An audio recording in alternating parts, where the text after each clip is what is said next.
Ratio et Timor. Italy's COVID-19 as case study for the world. Ratio et Timor. To reason or to fear? This is the question.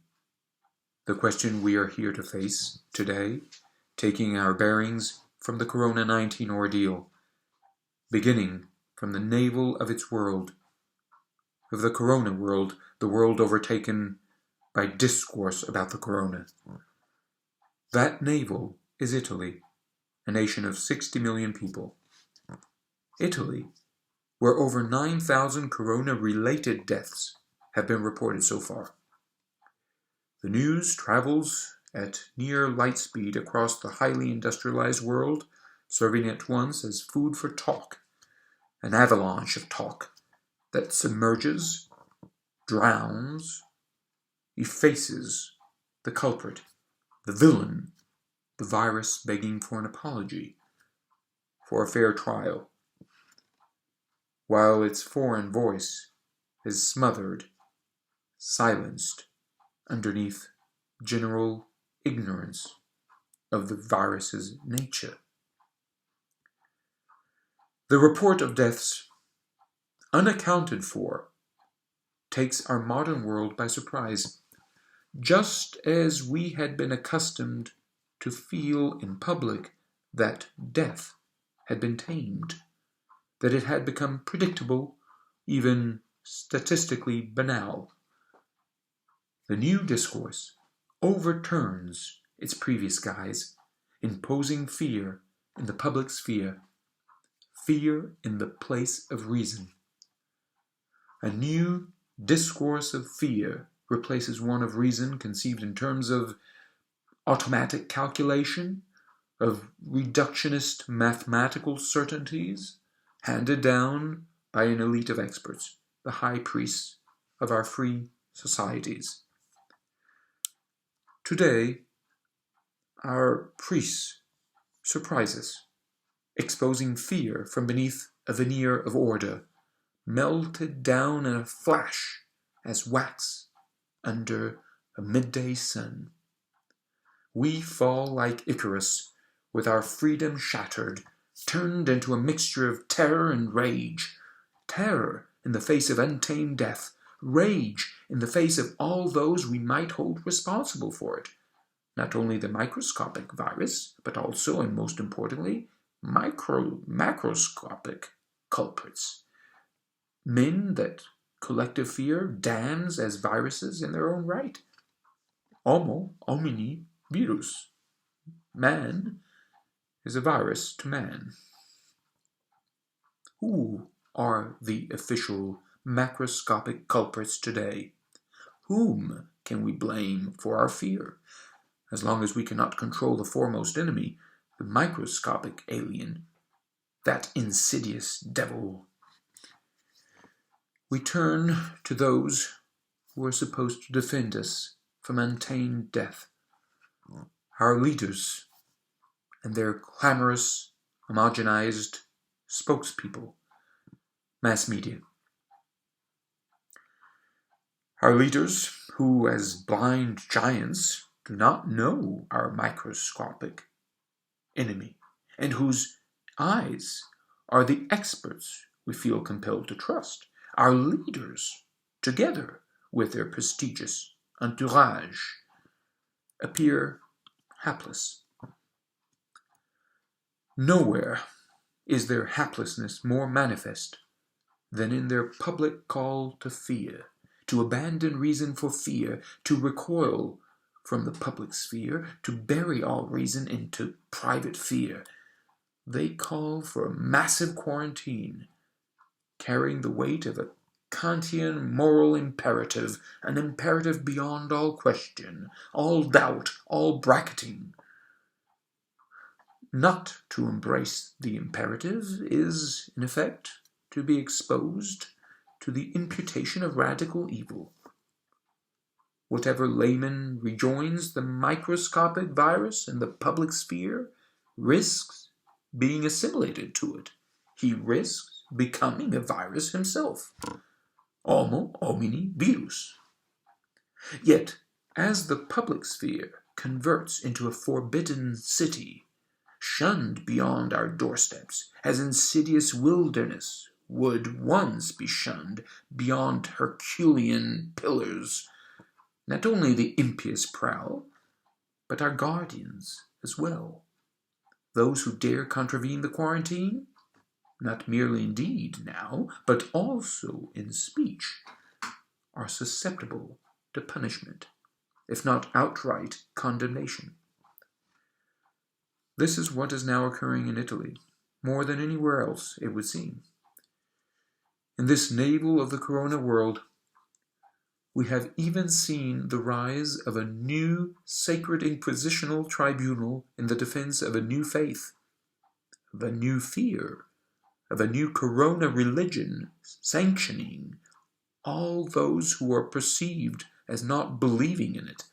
The tribunal in question has gathered under the formal heading of Patto Trasversale delle Scienze, transversal pact of the sciences, which, with the support of both government and large enterprises, has acquired the right to condemn all those perceived as tarnishing the reputability of the dominant discourse of official experts, most notably relatively to the way we're all to live in function of the 2019 coronavirus. The tribunal in question demands a quarantine for the entire population in anticipation of a future vaccine that would be imposed as universally mandatory.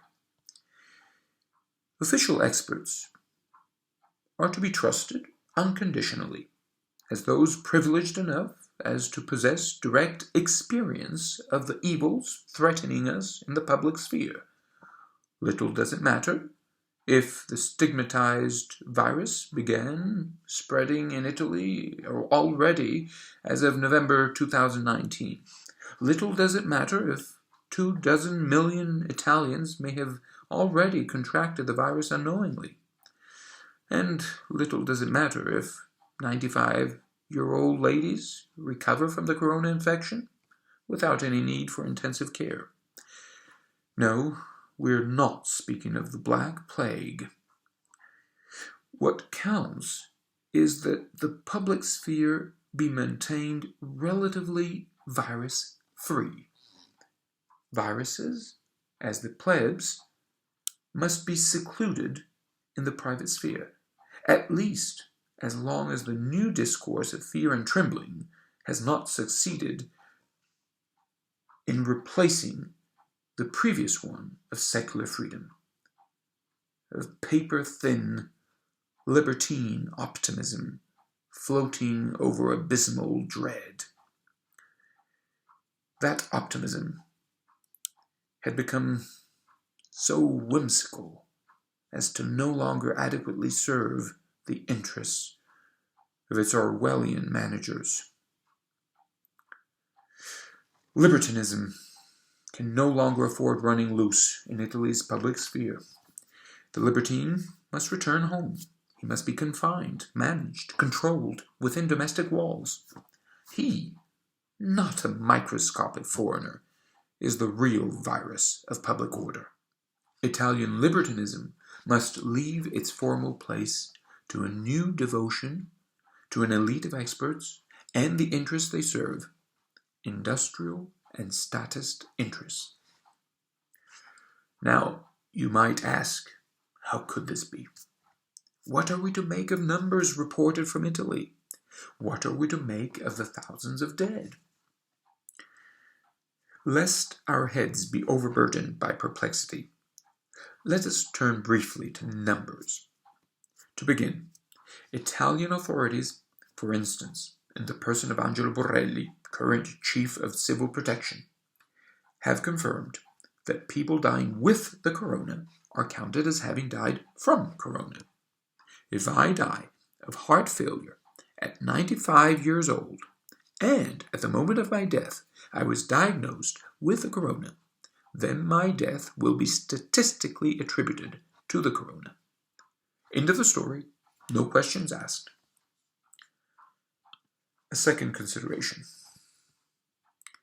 Out of approximately 9,000 corona-related deaths, over 4,500 are reported from the single highly industrialized region of Lombardia, and almost 1,300 from the adjacent low plains of what has long been infamously branded as the gas chamber of Europe, known for its high levels of air toxins, most notably ozone and various thin particles. Add to the numbers almost 600 dead in the Piemonte region, on the western outskirts of the toxic Padana Plain and where we find the industrial city of Torino. So there we have 3 out of 20 regions of Italy reporting roughly 6,400 dead out of roughly 9,000. While the Lazio region, in which is situated Rome, the country's capital with a population of roughly 3 million people, reports approximately 50 corona-related dead. Why compare these numbers? Because they invite doubt concerning the reason why the new wave of deaths is concentrated almost entirely in the highly polluted northern part of Italy. While, roughly speaking, our numbers provide our only available discrete grounds for answering our doubt, official discourse in Italy all but ignores the blatant correspondence between mortality and air pollution. Public silence concerning the link is all the more glaring if we assume that deaths that are generally related to the corona entail the very severe lower respiratory infections that are otherwise rated as causing millions of deaths around the world every year. Well, one might object that, after all, we still do not know our microscopic enemy, that we must shun it, especially as long as our experts will not have tamed it. Yet the objection is met readily, first by noting that it is most probable that, as a common cold virus, the ever-mutating coronavirus will never be tamed by any vaccine. Secondly, it may be said that in all likelihood, millions of people in Italy, our case study, are already infected, so that any quarantine would entail the confinement of microscopic and macroscopic viruses alike. Again, the effort would not be to contain the tiny alien in an ordinary laboratory, but to turn the whole nation into a laboratory in which homes, serving as experiment flasks, would host both human and subhuman threats. But in whose interests, you might ask? Perhaps in those of the foremost supporters of Italy's newly resurrected inquisitional tribunal, known as the Transversal Pact of the Sciences, a tribunal that has already set out to sue discordant voices, including those of well-established virologists, relatively to their impact on public opinion. All disputes are to be settled as squeamish, irresponsible at best. This is possible only where public opinion is consecrated to the dictates of official experts, dictates propagated especially through large enterprise-owned mass media. The propaganda is as widespread as it can be subtle as the finest dust found in the atmosphere of Italy's gas chamber of Europe. Neither, it seems, leave any space for the fresh air of disinterested reason, of a reason that neither bows to nor makes strategic use of fear.